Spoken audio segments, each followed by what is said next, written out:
সুমন ভাই, আপনি কিন্তু মুখ সামলায় কথা কন। শুন শরীফ, আমাদের গ্রামের একটা মান সম্মান ইজ্জত আছে। আমরা কি গ্রামে কি মানে বুঝোস না? আমি খারাপ কিছু কই নাই। তুই আমারে কিন্তু কইলে কইতে পারো যে ঘটনাটা কোন ছেলে করছে, তাহলে কো আমারে। বুঝছি শরীফ, বলবে না। টাকা পয়সা তো আমরাও কম না, বললে কিন্তু বলতে পারিস। আমরাও কিন্তু শেয়ার করতে পারি। আমার বন্ধু নিয়ে আরেকটা কথা বলবেন তো, আপনি কিন্তু খবর আছে। তোরে তো গ্রামে আমরা অনেক ভালো জানতাম। তোলে তোলে ব্যবসা, বোনের ব্যবসা না। শুন, আমি মেম্বার সাহেবরে বইলা এটার একটা বিচার করুম, মনে রাখিস। যা খুশি করে যান।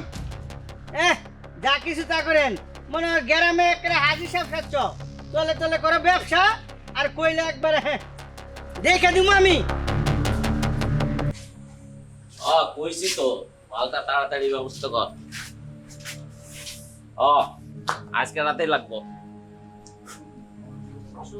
ঠিক আছে ঠিক আছে। আর টাকা পয়সা নিয়েছেন তো?